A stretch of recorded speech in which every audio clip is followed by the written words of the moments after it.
Buenos días, queridos alumnos. Bienvenidos a la grabación de la unidad 8, Población Mundial. Este será el equivalente a las clases que daríamos en un día normal. Tened en cuenta que es un vídeo grabado, con lo cual en todo momento podéis volver atrás, podéis ver las cosas que os han resultado más difíciles de nuevo, podéis pausarlo, podéis tomar notas, etc. Este PowerPoint lo tenéis en formato PDF en la carpeta de Google Drive a la cual todos tenéis acceso. Los contenidos están todos en el libro de texto, pero os recomiendo igualmente prestar atención por si os pudiera resultar de ayuda. Igual que en una clase normal, iré destacando las partes más importantes, aquellas cuestiones que de verdad tenemos que conocer, cuáles pueden resultar más dudosas, etc. Intentaremos hacerlo breve y sencillo. En primer lugar, comenzamos con una definición. Todos la deberíais tener copiada porque esta parte del PowerPoint ya la hemos visto en clase. Nos habla de la demografía, que sería la ciencia que estudia la población, su distribución, es decir, dónde se encuentra, el crecimiento, es decir, cómo ha variado a lo largo de los siglos, y las características, la distribución entre hombres y mujeres, jóvenes y ancianos, etc. Habíamos visto que la población del planeta ha alcanzado 7.500 millones de personas aproximadamente y que no ha dejado de crecer desde los orígenes de la población mundial en realidad. Teníamos aquí una lista de los países más poblados del mundo, de los cuales hablaremos más adelante. Encabeza la lista China, India, después Estados Unidos. Recordad que la mayoría de los países más poblados del mundo se encuentran en Asia, especialmente en el sudeste asiático. Aquí tenemos un mapa de la densidad de población que conocemos. Tenemos que tener en cuenta cuáles son las zonas más pobladas del mundo, especialmente el sudeste asiático, y cuáles son el sudeste asiático, y cuáles serían las zonas con menos población, que serían los desiertos como el del Sáhara, el del Kalahari, el australiano, el de Kazajistán, o las zonas heladas, como el norte de Canadá y Groenlandia, la zona del norte de Rusia y del norte de Escandinavia, Tierra de Fuego, o zonas de selva muy densa, como podría ser el Amazonas, el Congo o Borneo. Las zonas más pobladas son, en cambio, las zonas que tendrán mejores condiciones.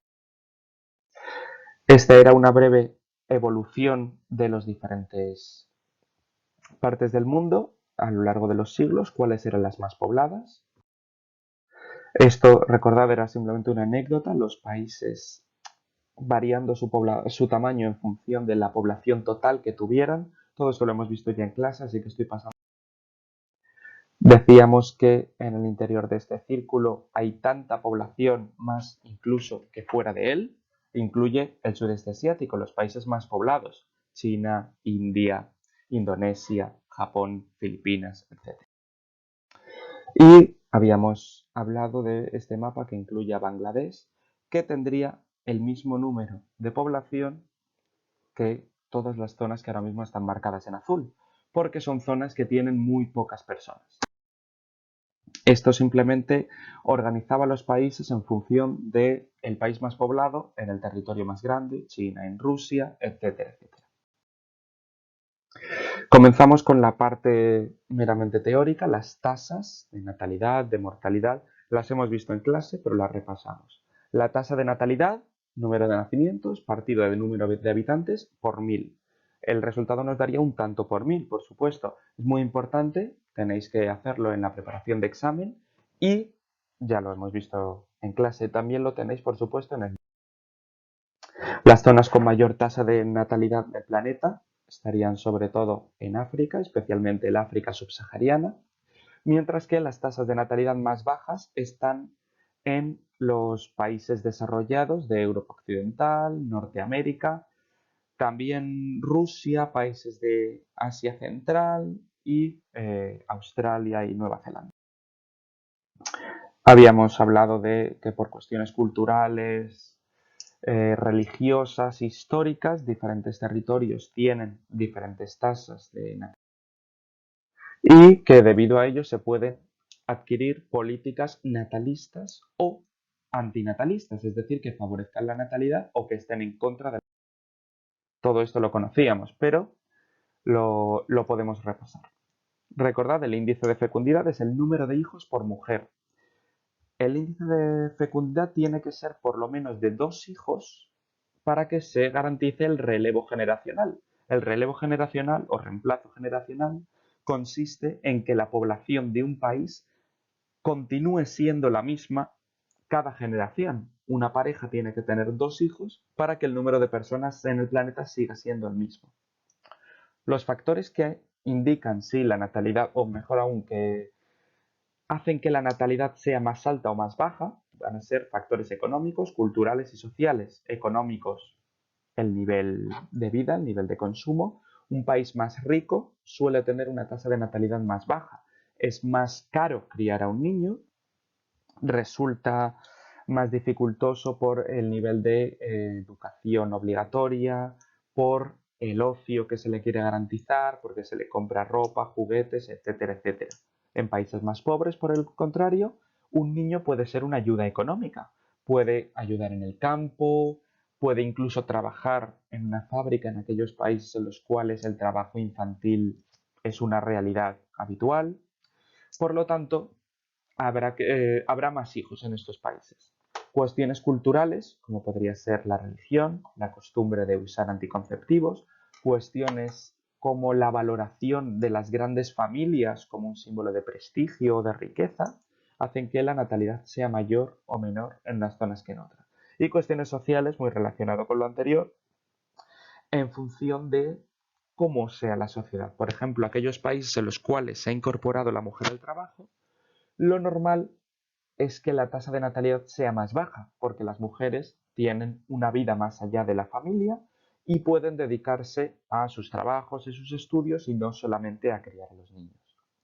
Todo esto nos lleva a las políticas que toma el gobierno, que pueden ser natalistas, que favorezcan el, el nacimiento de los hijos, las familias más numerosas, o antinatalistas, que busquen lo contrario, tener cuantos menos hijos mejor. Tened en cuenta que un país que tenga mucha natalidad va a tener una política normalmente antinatalista. Aquellos países que tienen muchos hijos lo que quieren es tener menos para evitar la sobrepoblación. Por el contrario, un país que tenga una tasa de natalidad muy baja va a tener una política natalista, porque lo que va a buscar va a ser que la población siga creciendo. Por ello, los países ricos, que suelen tener una natalidad baja, van a tener políticas natalistas. Los países pobres, que suelen tener una natalidad muy alta, van a tener políticas antinatalistas. Ahora comenzamos con las siguientes tasas, que serían las tasas de mortalidad general y la tasa de mortalidad infantil. La tasa de mortalidad es el número de defunciones, es decir, el número de muertos, el número de fallecidos, partido del total de habitantes de una población por 1000. Esto nos da como resultado un tanto por 1000, igual que en el resto de tasas. La tasa de mortalidad infantil es el número de fallecidos menores de un año, los niños que mueren antes de cumplir un año de edad, partido del total de niños que han nacido en un país por 1000. También nos da un tanto por 1000. Recordad que la tasa de mortalidad infantil es uno de los principales indicadores del bienestar y de la riqueza de un país. Un país con una tasa de mortalidad infantil muy alta va a ser en todos los casos un país que tenga graves problemas económicos, sociales, políticos, etc. Aquí vemos un mapa de los países con la tasa de mortalidad más elevada. Está igual que en el mapa de la natalidad, centrado especialmente en África, con algunos puntos de Asia, mientras que las zonas con menos tasa de mortalidad van a ser especialmente en Europa Occidental y Oceanía, concretamente Australia. Aunque en general todos los países desarrollados, también Norteamérica, por ejemplo, van a tener unas tasas de mortalidad bastante bajas. Esa era la mortalidad femenina, esta será la mortalidad masculina, varía ligeramente, es incluso mayor por especialmente los crímenes violentos y las guerras. Relacionado con la mortalidad está la esperanza de vida. La esperanza de vida, recordad que es el número medio de años que se espera que viva una persona de un país. Es solamente una media estadística. Si una esperanza de vida llega a los 30 años de edad, no quiere decir que todas las personas vayan a morir en cuanto cumplan 30 años. Quiere decir que haciendo la media de las muertes, habrá personas que superen los 30 años, pero muchas personas murieron antes de cumplirlos. La esperanza de vida más elevada está, como siempre, en Europa Occidental, Norteamérica, especialmente Canadá, y Australia y Nueva Zelanda, mientras que las más bajas del mundo están, como de costumbre, en África, especialmente el África subsahariana, la que está al sur del Sahara. Por lo tanto, llegamos a la mortalidad. La mortalidad es el otro gran elemento que condiciona la población de un país o del mundo. La población está afectada sobre todo por las personas que nacen y también por las personas que mueren. La mortalidad afecta a la esperanza de vida. Una mortalidad muy alta significará una esperanza de vida baja. Y a su vez, la mortalidad está afectada por una serie de factores, hay una serie de elementos que afectan a la mortalidad, que va a ser la alimentación. Una población bien alimentada es una población que va a estar más sana, va a resistir mejor a las enfermedades, no va a sufrir hambrunas, etc. Y el acceso a los servicios de higiene y los servicios sanitarios, que permite prever muchas enfermedades y evitarlas o detenerlas en caso de que éstas se produzcan, con lo cual descendería la mortalidad. Cuando unimos mortalidad y natalidad, lo que conseguimos calcular es el crecimiento de la población, el crecimiento natural, que es tan sencillo como las personas que nacen, natalidad, menos las personas que mueren, mortalidad. Cuando nacen más de las que mueren, la población crece. Cuando nacen menos de las que mueren, la población decrece, desciende. Casi todos los países tienen un crecimiento positivo, solamente veríamos un crecimiento negativo en Europa del Este, Europa del Este y Asia Central y Rusia, pero lo generalizado es que la población crezca, aunque crezca poco. Los crecimientos más bajos están en países más ricos, más desarrollados, porque hemos dicho que tienen una natalidad más baja, mientras que el crecimiento más elevado está especialmente en África y zonas del sur de Asia, que tienen una natalidad muy alta y es esta natalidad suficiente incluso para compensar la mortalidad que tienen. Por lo tanto, son las zonas del planeta que más van a estar creciendo. Recordad, las zonas que más crecen son especialmente las del sur de África, las del centro de África, las del África subsahariana. Esto nos lleva al crecimiento natural. El crecimiento natural se calcula simplemente con los nacimientos menos las muertes partido del número de habitantes por 100. En este caso se puede calcular como un porcentaje. El crecimiento natural del planeta es menos del 1%. Es un número bajo, pero para los 7.500 millones de personas que somos en la Tierra implica un crecimiento de muchísimas personas al año. Lo que pasa es que es un crecimiento muy variado. Hay zonas en las cuales crece muy poco o está prácticamente estancado y hay zonas en las cuales el crecimiento es inmenso. En los países más desarrollados el crecimiento es muy bajo, incluso llega a estancarse, que no crezca la población. Esto hace que la población envejezca, una población con un alto porcentaje de adultos y de ancianos. En cambio, en aquellos países menos desarrollados, la población va a ser mucho más joven y el crecimiento va a ser mucho mayor, porque tiene una tasa de natalidad, es decir, nacen muchísimos más hijos que en los países más desarrollados. Aunque los países menos desarrollados suelen tener una mortalidad alta, como la natalidad es igualmente muy alta, el crecimiento es grande.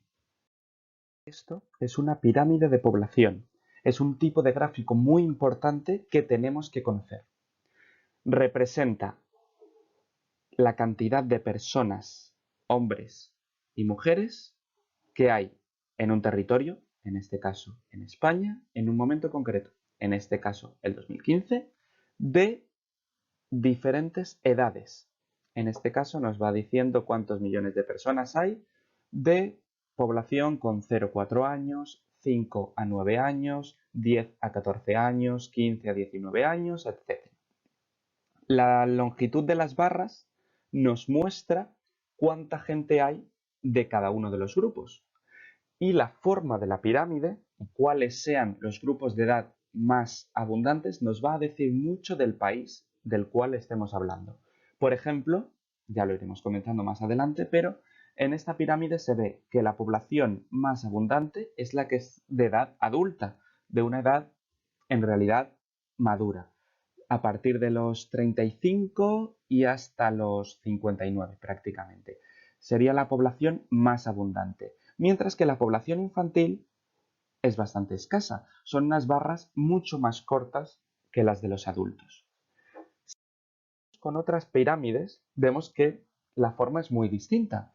Esto es, por ejemplo, una pirámide de Kazajistán del 2014, en el cual la población infantil y juvenil es mucho más abundante que la población adulta, que va a ir descendiendo progresivamente. Además, las pirámides pueden tener una serie de huecos, una serie de entrantes que se pueden corresponder a crisis, a problemas, etc. Este tipo de entrantes indican que la población que tendría que haber nacido esos años no nació. Eso puede haberse debido a una guerra, por ejemplo, o a una grave crisis económica. Estos son los dos tipos principales de pirámide. Según vuestro libro, en las páginas 208 y 209, tenemos dos tipos de pirámide. La pirámide progresiva, que sería esta de aquí, con una forma triangular, es decir, una forma de pirámide propiamente dicha, y la pirámide regresiva, la que tenemos al otro lado, que tendría una forma de rombo prácticamente, una forma de urna, como de vasija. Lo que nos indican estas dos pirámides son dos tipos de sociedad muy diferentes. Viendo una pirámide de población podemos aprender muchísimo del país del cual estamos hablando.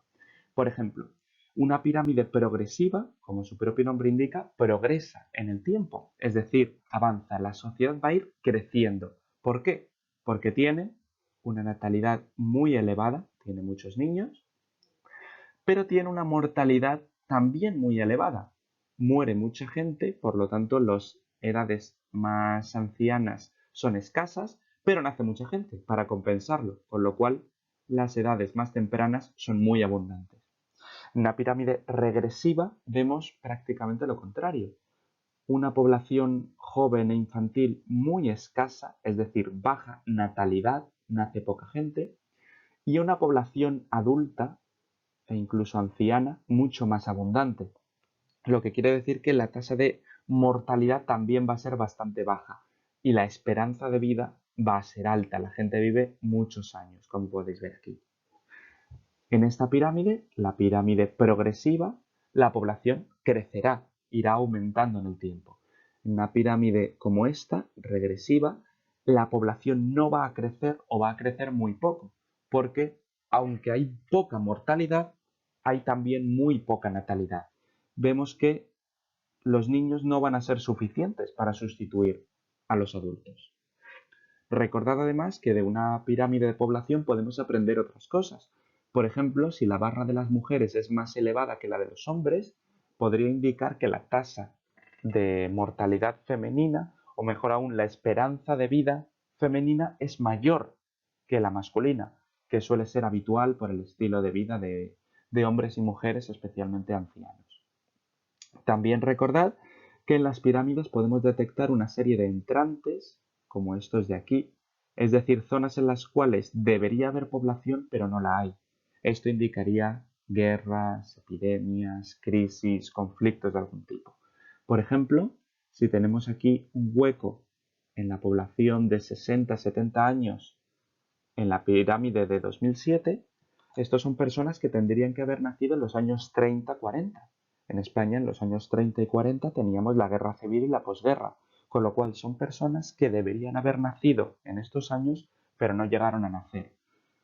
Este hueco, en cambio, sería por el descenso de la natalidad, porque nacen menos niños. Podemos ver otros huecos, otros escalones muy grandes, como aquí. Esto sería por la epidemia de cólera de finales del siglo XIX. No tenemos que saber a qué se debe exactamente ese hueco, pero sí que tenemos que tener en cuenta que si vemos huecos o zonas en las cuales la población disminuye bruscamente, no hay población donde debería haber, quiere decir que ha habido algún tipo de crisis. Aquí vemos los dos modelos, la pirámide progresiva y la pirámide regresiva, exactamente igual que lo como tenéis en vuestro libro. La pirámide progresiva implica que la población va a crecer y suele ser típica de países o zonas menos desarrolladas, con mucha natalidad y una mortalidad también elevada.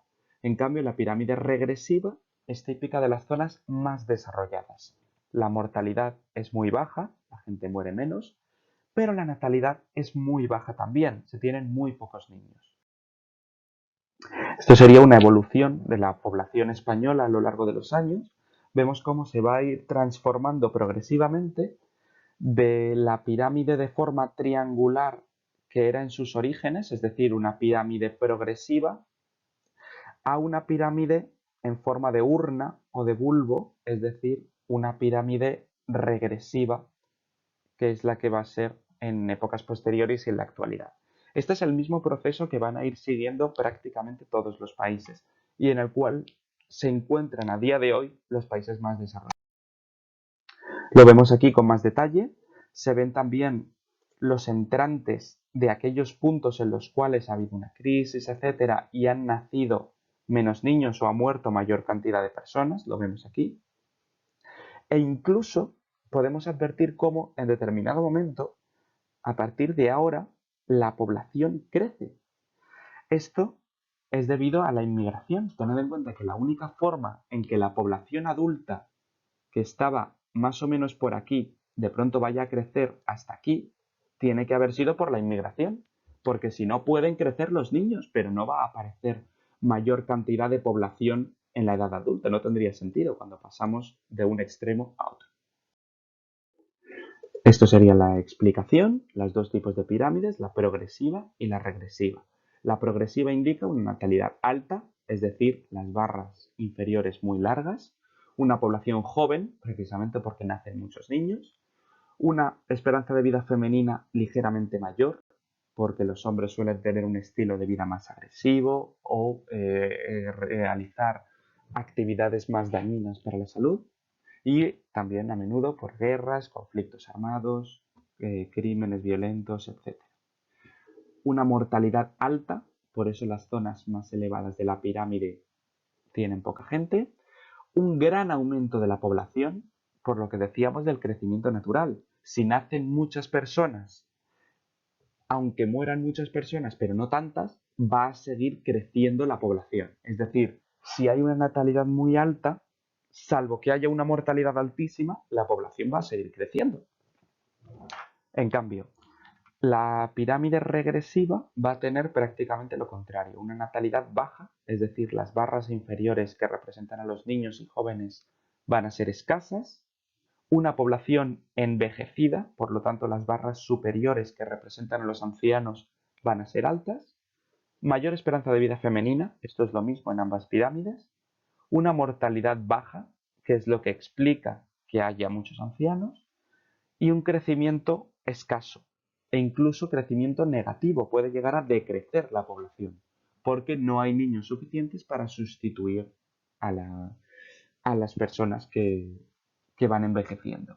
La segunda pirámide regresiva es típica de los países más desarrollados, la pirámide progresiva es típica de los países en desarrollo.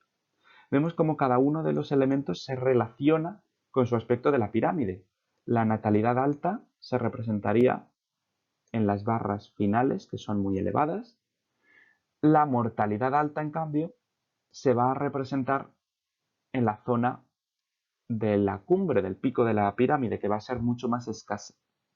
En cambio, en la otra, la natalidad baja va a estar como siempre en los puntos más bajos de la pirámide, es decir, en las barras que representan a los niños y jóvenes, y la mortalidad baja va a representar, como de costumbre, la parte de arriba, que va a ser mucho más voluminosa, mucho más elevada que en la anterior pirámide.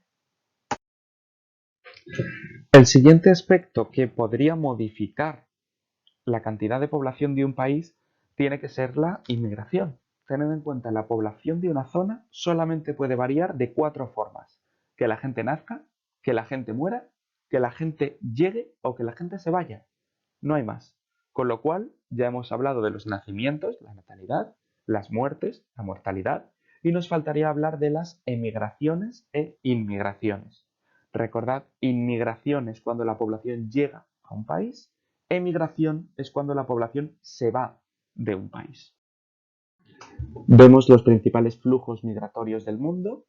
Va a estar en gran medida los países asiáticos, que los tenemos en colores azules, que van a ir a otras zonas de Asia, pero también a Norteamérica, a Europa, la zona más rica de Europa, etc.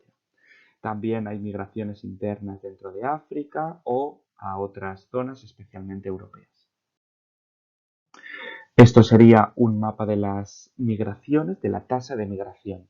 En azul tenemos las zonas del planeta en las cuales la migración es positiva, es decir, viene más gente de la que se va. Van a ser, sobre todo, países ricos, Europa Occidental, Norteamérica, Australia y Nueva Zelanda, o países que sin llegar a ser ricos están en mejores condiciones que las zonas que los rodean.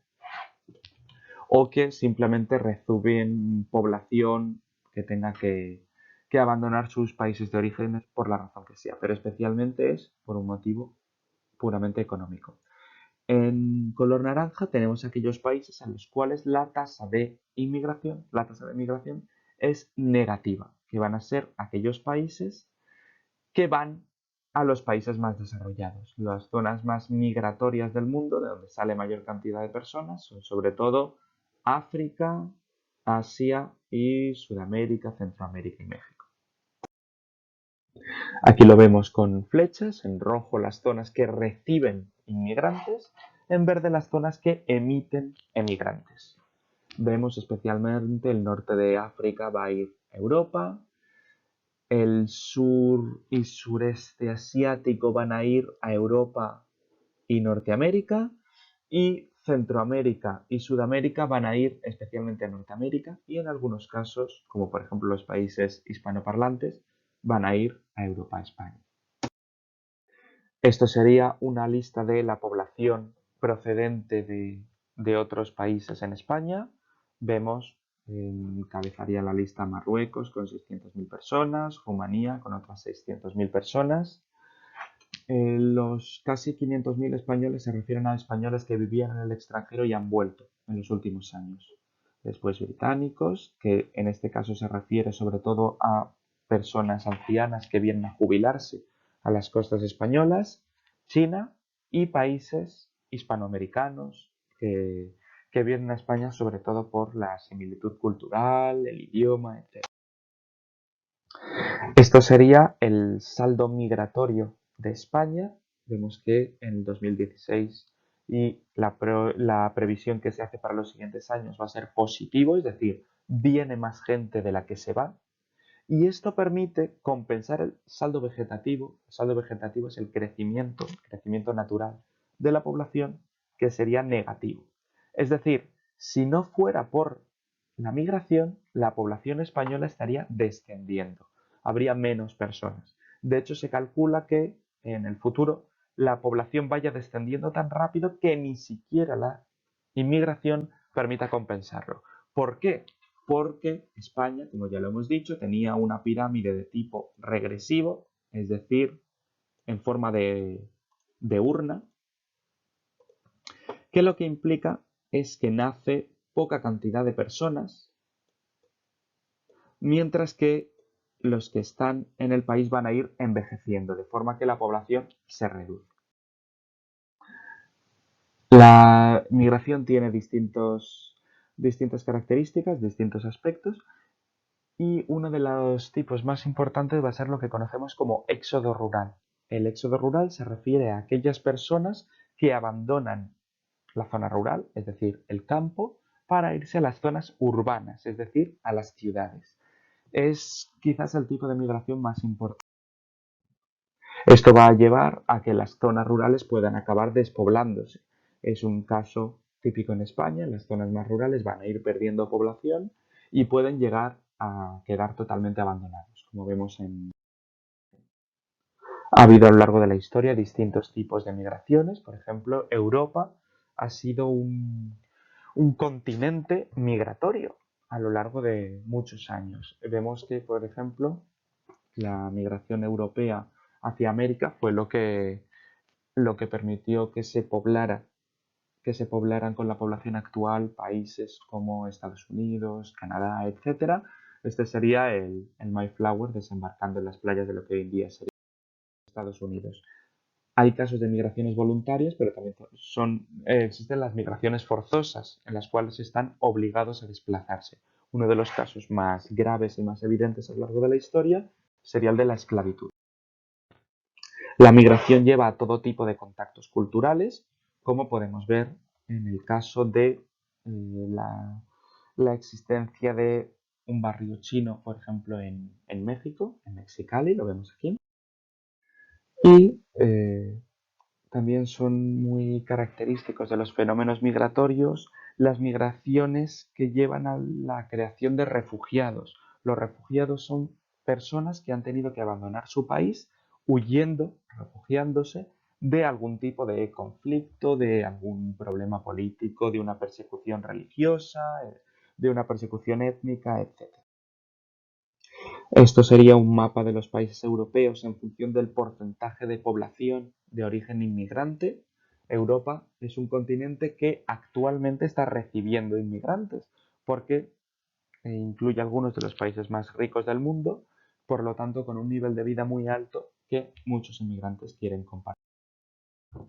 Por lo tanto, veríamos las migraciones.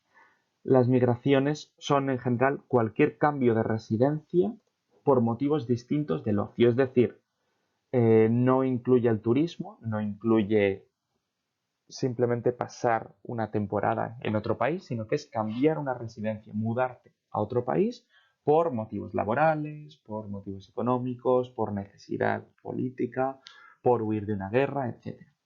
El saldo migratorio, ya lo hemos dicho, emigrantes, es decir, la persona que viene al país, menos inmigrantes, es decir, la persona que se va del país. Tiene una serie de causas que pueden ser socioeconómicas, es decir, relacionadas con el nivel económico de la persona que abandona su país y del país al que llega. Las personas suelen migrar buscando mejores condiciones, con lo cual, si un territorio tiene un mal nivel económico, las personas de ese territorio pueden buscar irse a otros países que tengan una economía mejor, mejores posibilidades de conseguir un trabajo, de un sueldo mejor, etc. Las causas pueden ser naturales, por ejemplo, por desastres como inundaciones, terremotos, etc. O causas políticas, como puede ser una persecución, una guerra, grupos de guerrillas, inseguridad, etc. Los tipos de migraciones pueden ser definitivas, cuando la gente se cambia de residencia sin intención de volver a su país, o temporales, cuando van a otro territorio, a otro país por un tiempo, pero su objetivo es volver al país del cual han salido en cuanto se mejore la situación, etc. Pueden ser exteriores, es decir, van a países extranjeros, o interiores, que son migraciones dentro del propio país. Un tipo de migración interior sería, por ejemplo, el éxodo rural, en el cual la gente va del campo a la ciudad, dentro del mismo país. Y las migraciones pueden ser voluntarias, cuando la gente decide marcharse, o forzosas, cuando están obligados a marcharse, como suele ser el caso de los refugiados. Un caso particular de migraciones serían las migraciones pendulares. Las migraciones pendulares son un tipo de migración temporal en la cual se van a otro territorio por un tiempo, es decir, desempeñan una labor, un trabajo, etcétera, y luego vuelven. Se llaman pendulares porque son como un péndulo. Es muy típico, por ejemplo, de las zonas agrícolas, en momentos en los cuales ya no hay trabajo porque se ha terminado la cosecha, etcétera. Gran parte de la población que se dedica al campo va, por ejemplo, a la ciudad a trabajar durante unos meses y luego vuelve al campo a ayudar con las tareas agrícolas. O en zonas en las cuales hay diferentes actividades también relacionadas con el campo, en diferentes zonas puede haber grupos de agricultores itinerantes que se mueven de un lugar a otro tratando de estar siempre en la zona que más trabajo vaya a necesitar. Es decir, se van moviendo de un lugar a otro, van yendo y viniendo, y por eso se llaman pendulares, como un péndulo que oscila. El éxodo rural, ya lo hemos dicho, es el movimiento migratorio de la población del campo a las ciudades. Sería normalmente un tipo de migración, por lo tanto, interior, interna, porque suele moverse en el interior del propio país. Aunque es cierto que las migraciones externas, cuando la gente abandona su país para irse a otro, suelen ser también para irse a las grandes ciudades. Un inmigrante que viene a España, por ejemplo, no va a buscar su residencia en un pequeño pueblo del interior, sino que va a intentar ir a una gran ciudad. Va a ir a Madrid, a Barcelona, etcétera, donde hay más posibilidades de trabajo, más oferta laboral, posiblemente más personas de su propia cultura, etcétera. Una cuestión que puede llevar la migración es el surgimiento de los barrios marginales, es decir, zonas apartadas en las cuales se reúnen quedan reunidos los inmigrantes que por lo tanto no están plenamente integrados en la sociedad, etc. Esta sería la definición de éxodo rural. Recordad que, como siempre, las definiciones tenemos que conocerlas. Hay que, hay que estudiarlas porque pueden ser objeto de examen. El éxodo rural, ya lo hemos explicado, será el movimiento de la población desde el campo hasta las ciudades, buscando trabajo y unas mejores condiciones de vida. A lo largo de la historia ha habido distintos tipos de migraciones, tanto forzosas como no. Aquí vemos, por ejemplo, el exilio de población española después de la Guerra Civil y durante la propia Guerra Civil, que iban sobre todo a... Aquí vemos la reunión de los exiliados en zonas, en campamentos, como los campamentos refugiados, de los cuales ya hemos hablado, en este caso históricos, y de población española en el control de las fronteras para mantener una regulación de los flujos migratorios.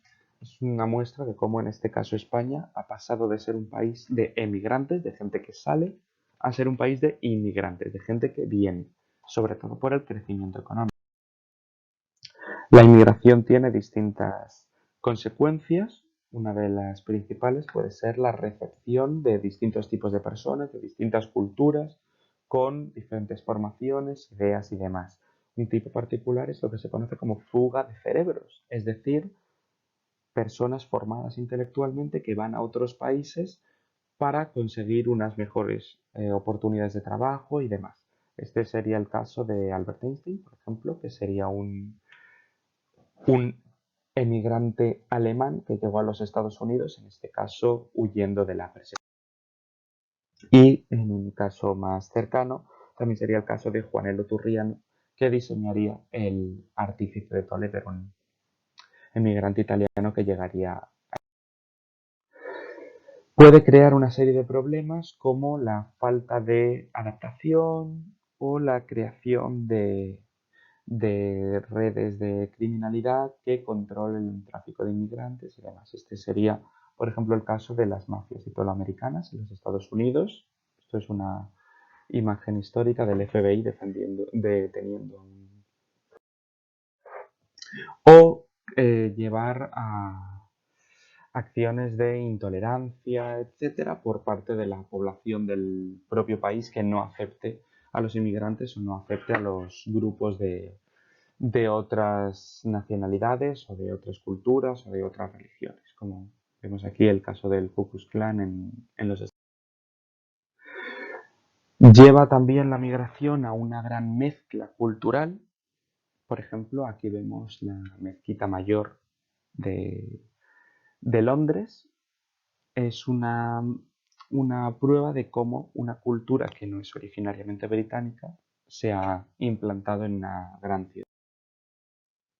La llegada de los europeos a Asia, por ejemplo, sería otro caso de una entre culturas, con el contacto con los misioneros y demás. La creación, ya lo hemos dicho, de zonas apartadas, campamentos de refugiados, barrios marginales, en el cual viven los inmigrantes que no se han integrado, que no han conseguido un nivel de vida adecuado, o la mayor integración, como por ejemplo esto que sería el barrio chino de Londres. Cuestiones de mezcla cultural, podrían ser la combinación de las religiones tradicionales mexicanas con el cristianismo debido a la migración de los españoles a América en los siglos XVI y XVII, como sería el caso del Día de los Muertos mexicano. Por lo tanto, las migraciones tienen consecuencias muy diversas. En las zonas emisoras, es decir, las zonas de las cuales salen los emigrantes, tenemos consecuencias negativas, que va a ser el envejecimiento. Los inmigrantes van a ser sobre todo población joven, con lo cual cuando la población joven abandona un país, lo que queda en estas zonas o en estos países van a ser sobre todo ancianos.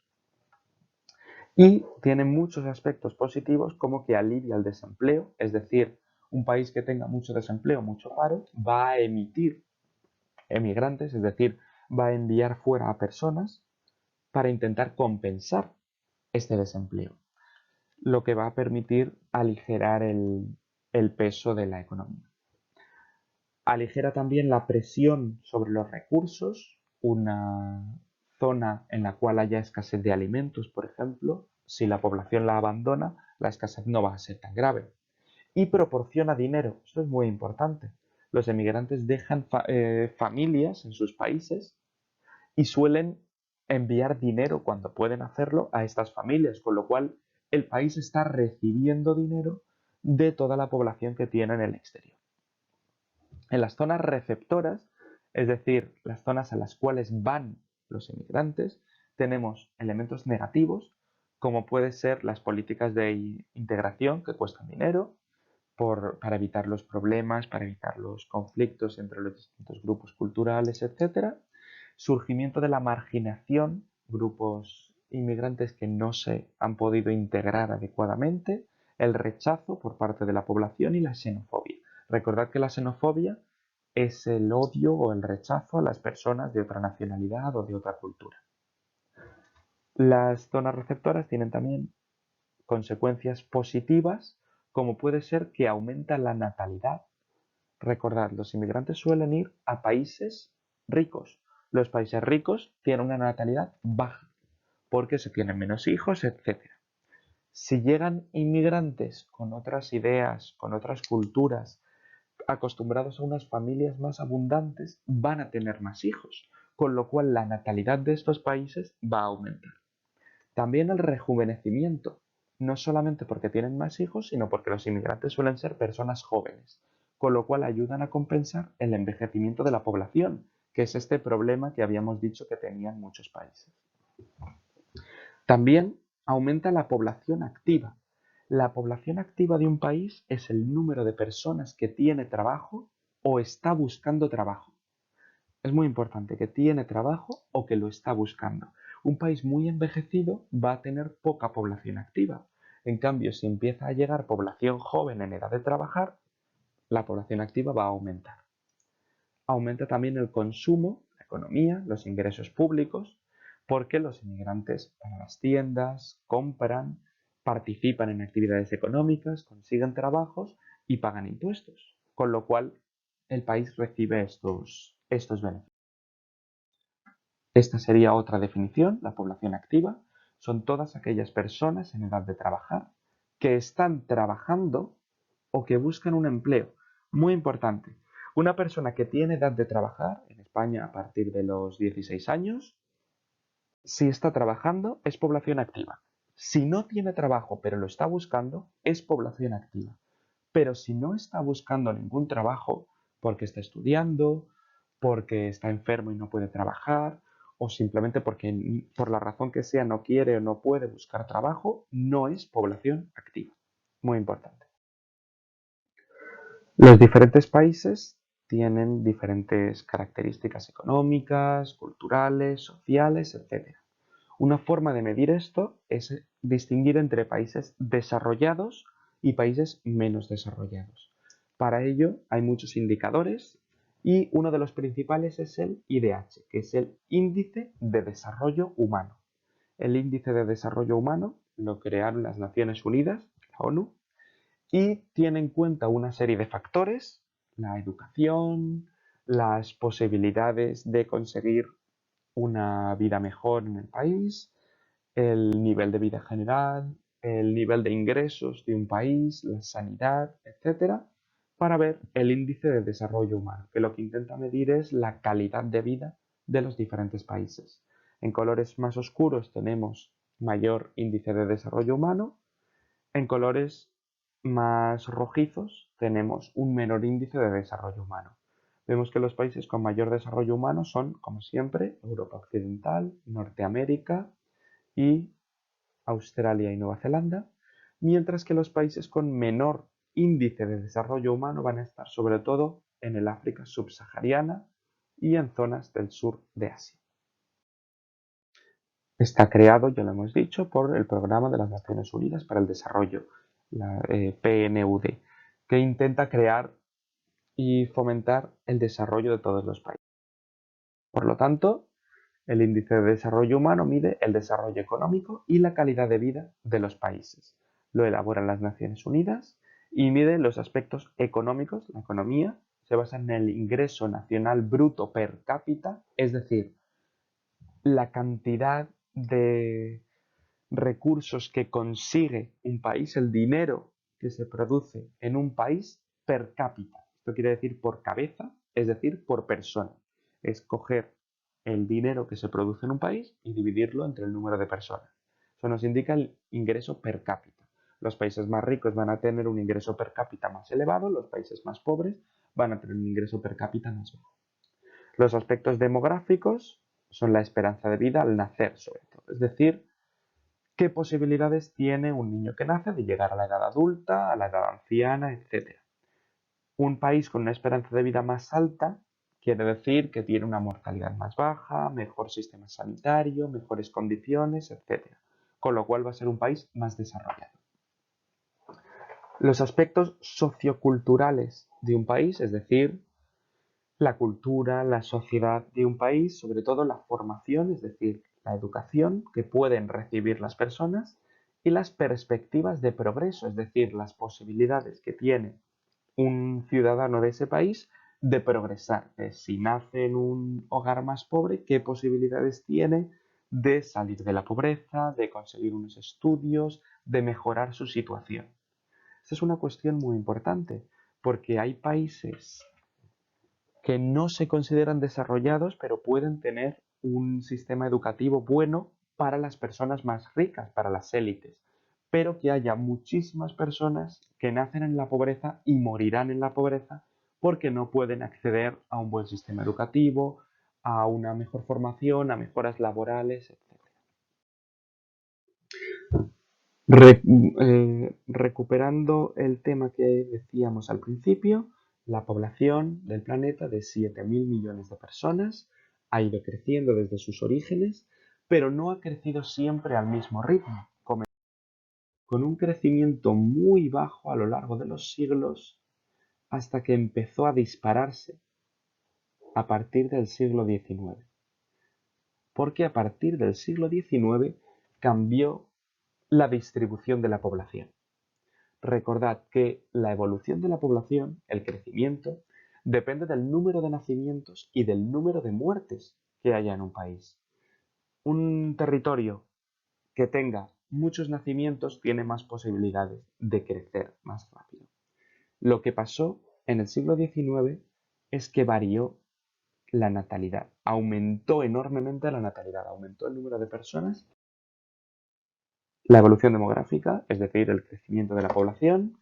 Actualmente tenemos unos 7.000 millones de personas, 7.500 millones, y podemos medir su evolución, su desarrollo, a través de una serie de modelos demográficos, es decir, de sistemas que nos permiten ver cómo es el crecimiento de un país. Tenemos dos, el modelo de los países desarrollados y el modelo de los países en desarrollo, que en realidad son una serie de etapas. Lo que pasa es que los países desarrollados ya han atravesado todas esas etapas, mientras que los países en desarrollo aún están por la mitad. Ahora lo vamos a explicar. El crecimiento real, es decir, el crecimiento de la población, consiste en el crecimiento natural, los nacimientos menos las muertes, más el saldo migratorio, las personas que vienen menos las personas que se van. Esto nos permite ver el crecimiento real. Por ejemplo, ya habíamos dicho que España tenía un crecimiento natural negativo, porque nace muy poca gente, con lo cual la población no crece. Pero como tiene un saldo migratorio positivo, es decir, llegan muchas personas, conseguimos un crecimiento real positivo, es decir, que la población aumente.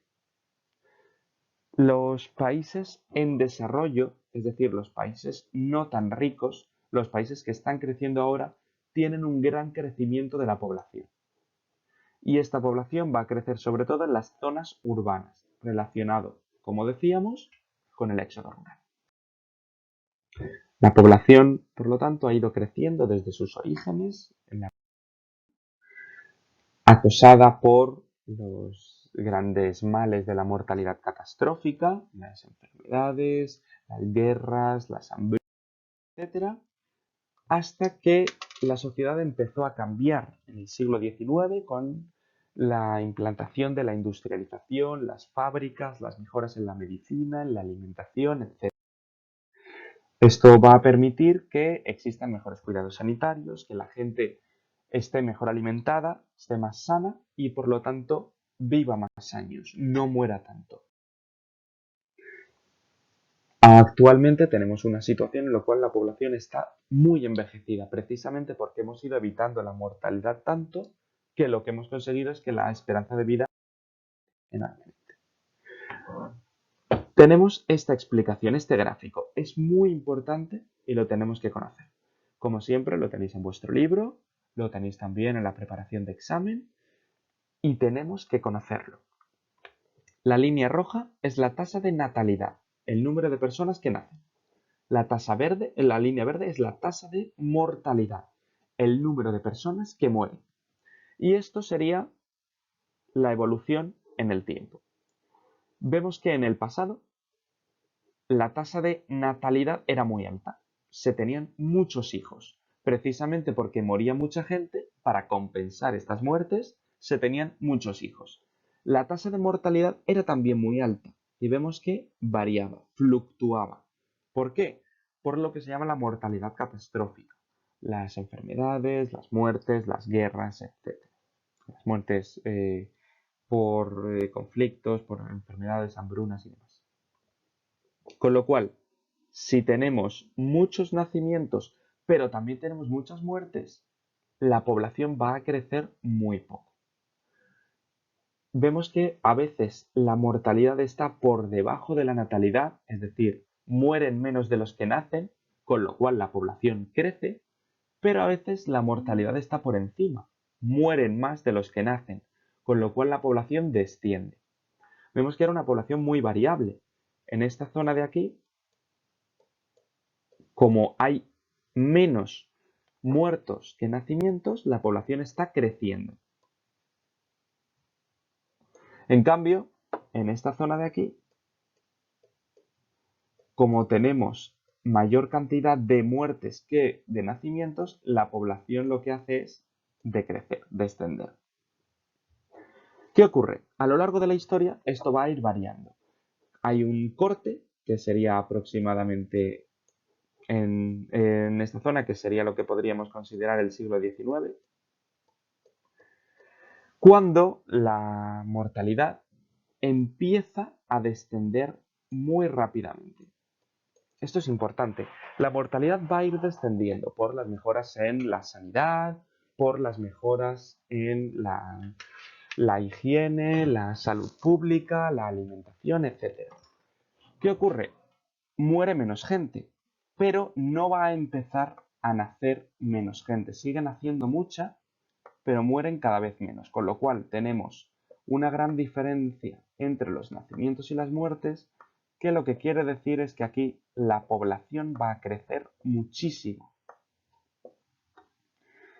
Después, un poco más tarde, la natalidad, los nacimientos van a ir descendiendo, es decir, va a ir naciendo cada vez menos gente, con lo cual la población va a ir creciendo más despacio, hasta llegar a la situación que tendríamos en la actualidad, esto sería hoy, en el cual tenemos una mortalidad muy baja, muere muy poca gente, prácticamente no puede morir menos gente. Son por cuestiones de envejecimiento.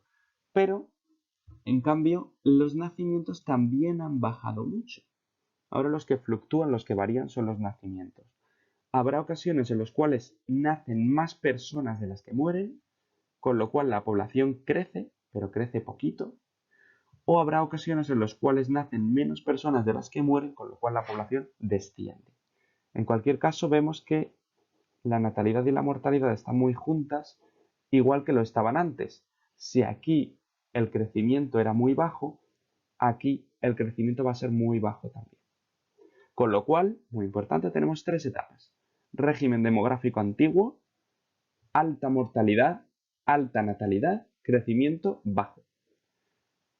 Transición, o lo que se llama también explosión demográfica, que quiere decir que la mortalidad baja, la natalidad permanece, con lo cual el crecimiento va a ser muy alto, porque nace mucha gente, pero mueren pocas.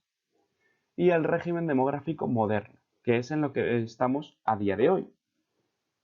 Mueren pocas personas, pero también nacen pocas personas, con lo cual el crecimiento puede ser y es mucho más bajo, incluso puede llegar a ser negativo.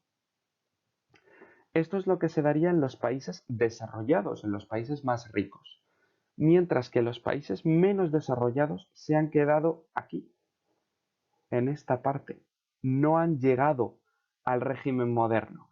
Por eso los países menos desarrollados tienen muchos hijos, como hemos estado diciendo, y aunque la mortalidad es alta, todavía no es tan baja como los países más ricos, va descendiendo, con lo cual crece mucho la población. ¿De acuerdo? Es muy, muy importante que tengamos esto en cuenta. Con lo cual podemos distinguir entre los países desarrollados que tienen las tres etapas. El régimen demográfico antiguo, que sería esta primera parte en color verde, la explosión demográfica, que son estos dos trozos de aquí, y el régimen demográfico moderno, que es este final de por aquí. El régimen demográfico antiguo quiere decir que hay alta natalidad, veis aquí la línea, alta mortalidad, lo mismo, también muy elevada. Hay mortalidad catastrófica, guerras, hambres, enfermedades, etcétera, que afecta muy importantemente a la mortalidad, y un crecimiento lento de la población, es decir, la población crece, pero crece muy despacio. En la explosión demográfica, en la siguiente etapa, que comienza en el siglo XIX, con las mejoras científicas, de la medicina, de la alimentación, etc., la natalidad, los nacimientos van a seguir siendo altos, ¿veis la línea roja aquí? Van a seguir siendo altos los nacimientos, pero la mortalidad va a descender muy fuerte, con lo cual el crecimiento va a ser muy, muy, muy elevado, porque nacen muchas personas, pero mueren pocas personas. Finalmente, el régimen demográfico moderno es en el que nos encontramos a día de hoy. Ha seguido avanzando la higiene, la medicina, la alimentación, con lo cual la mortalidad ha descendido mucho, ya no puede descender más prácticamente. A día de hoy, el envejecimiento es la principal causa de mortalidad directa o indirecta, con lo cual no podemos descender esta tasa de mortalidad. Pero la natalidad, los nacimientos han bajado también mucho. Por lo que decíamos, se tienen menos niños, porque resulta más caro, porque la mujer se ha incorporado al mundo laboral, etc. Con lo cual, una mortalidad baja y una natalidad baja también quiere decir que hay poco crecimiento. La población crece muy poco e incluso puede llegar a decrecer. Y sobre todo, como hay poca mortalidad y se tienen pocos niños, la población se va envejeciendo. Es el envejecimiento de la población. Os vais dando cuenta de que es exactamente lo que hemos estado diciendo en todo lo anterior. Esto es la explicación de las pirámides de población. Estos países que tienen un régimen demográfico moderno tendrían una pirámide en forma de bulbo, ¿os acordáis? Mientras que Los países con el régimen demográfico antiguo o la explosión demográfica tendrían una pirámide triangular, una pirámide progresiva, como viene en vuestro libro. Porque hemos dicho que tiene una alta mortalidad, aquí, una alta natalidad, perdón, aquí, una alta natalidad, mientras que estos tienen una baja natalidad, un descenso de la natalidad. Y estos tienen una mortalidad alta, con lo cual, lo vemos aquí. En cambio aquí, la mortalidad también va a ir en descenso, con lo cual se va a ir aumentando enormemente la cantidad de personas ancianas que tenemos.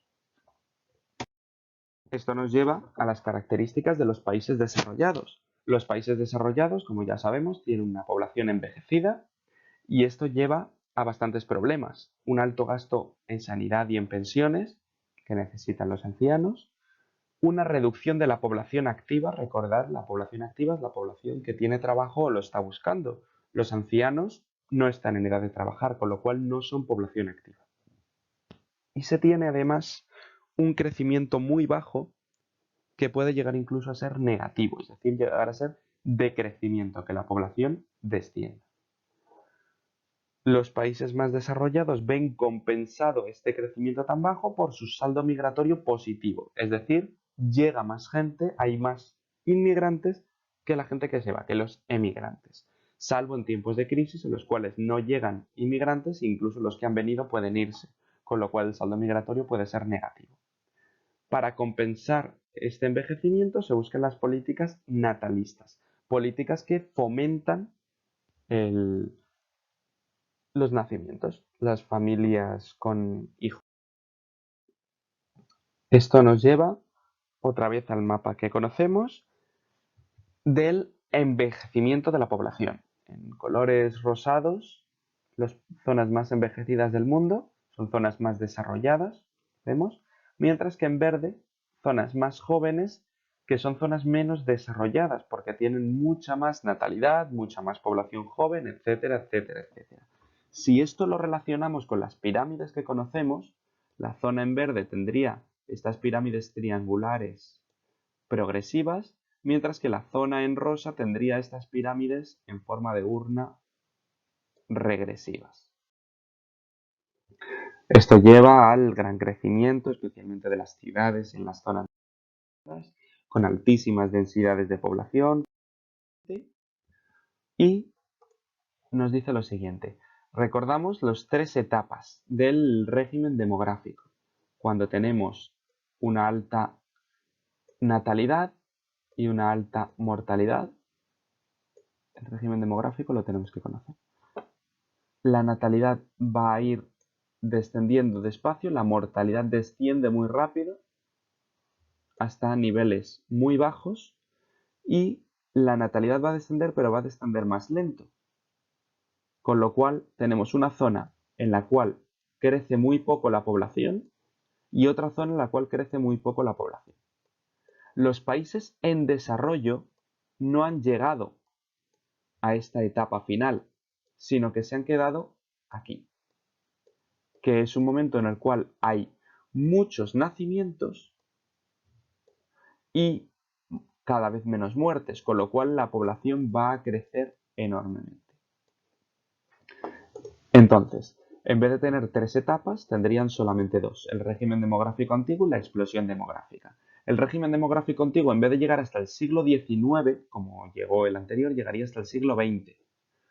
La natalidad y la mortalidad, como hemos dicho, son muy altas, con lo cual el crecimiento es bajo. Mientras que a partir de finales del siglo XX o mediados del siglo XX hay una explosión demográfica.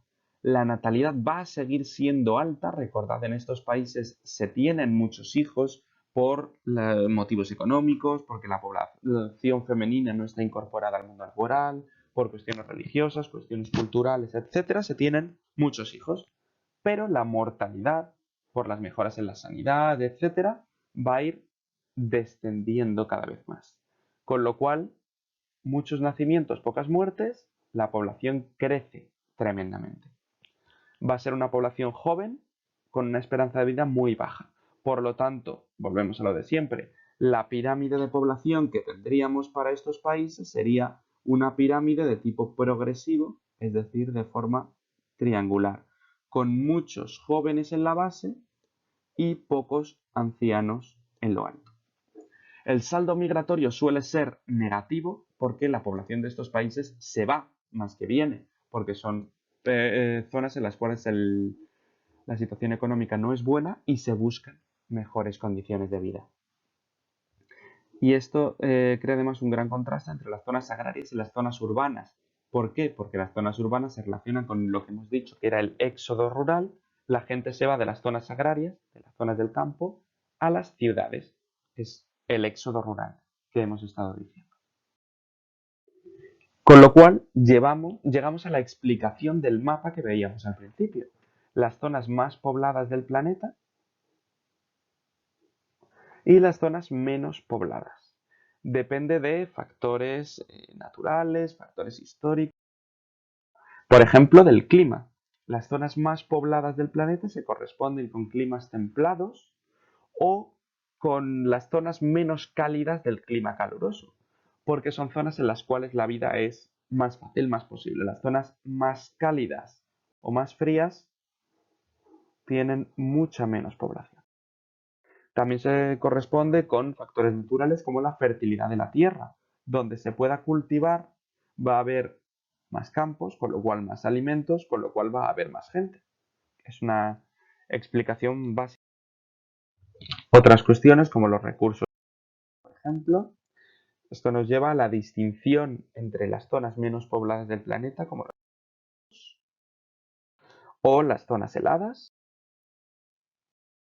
o incluso las selvas, que a pesar de ser zonas cálidas y zonas con mucha vegetación, no son útiles para el poblamiento humano, porque no se puede cultivar.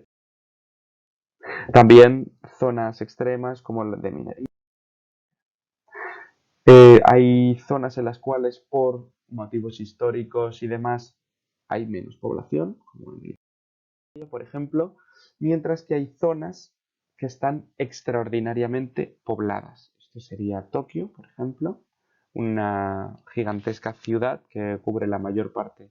Es realmente una unión de ciudades que prácticamente cubren toda la superficie de la isla principal. O Ciudad de México, que se extiende a lo largo de kilómetros y kilómetros, sería la mayor conurbación urbana del planeta, con 30 millones de habitantes, que es prácticamente la población española. Aquí vemos en un mapa de Europa de noche las principales ciudades, son las zonas más iluminadas. Europa es un continente con muchas ciudades y vemos que hay zonas en las cuales se concentra la urbanización. Hay una alta densidad de población, es decir, muchos habitantes por kilómetro cuadrado, mientras que hay zonas en las cuales hay mucha menos densidad de población, porque para el tamaño que tienen estas zonas tienen de gente. Las mayores densidades de población se ven en Asia, como por ejemplo. Y esto nos lleva a la explicación.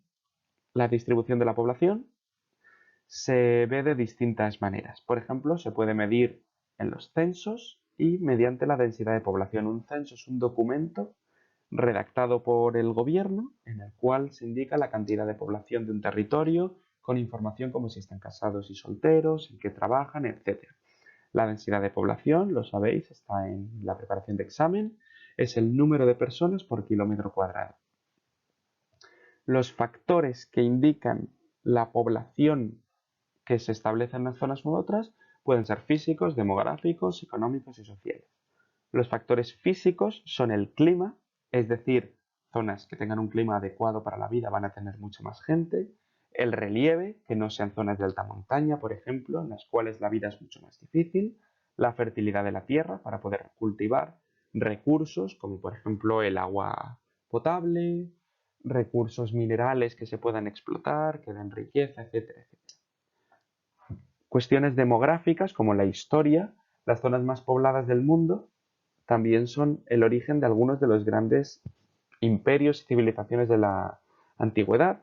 Egipto, Mesopotamia, la India, China, incluso, aunque a menor escala, Centroamérica y el sur de Norteamérica. La natalidad, una zona con una natalidad muy alta va a tener mucha población, como va a ser, por ejemplo, el África subsahariana, y las migraciones, zonas a las cuales llegue mucha gente, van a aumentar enormemente su cantidad de gente, su cantidad de población, como es, por ejemplo, Europa Occidental, los Estados Unidos. También factores económicos y sociales, como la riqueza, hace que haya más población porque las condiciones de vida son mejores y porque más gente quiere ir a vivir a esas zonas. Las condiciones laborales, es decir, que haya posibilidades de conseguir un trabajo, los servicios que tenga un territorio, las posibilidades de libertad, de llevar a cabo una vida satisfactoria, etcétera, van a hacer que la gente prefiera vivir en esas zonas, vengan inmigrantes y no se vaya la población, que tenga mejor calidad de vida y que haya posibilidades de que se integren las nuevas personas, de que se integren los inmigrantes que llegan. Con esto termina nuestra presentación. Espero que os haya sido útil. Si tenéis cualquier duda, queréis hacer cualquier comentario o lo que sea, podéis enviarme un email o escribir en el documento dudas que está en la carpeta de Google Drive. No olvidéis ir haciendo los ejercicios de la preparación de examen y si queréis que vuelva a explicar cualquier cuestión, que haga algún tratamiento específico de alguna parte del temario, etcétera, avisadme. Recordad, tenéis que estudiar específicamente las definiciones y los gráficos que hemos ido comentando, que no se os olviden. Cualquier cosa que necesitéis, por favor, avisadme. Muchas gracias por escuchar.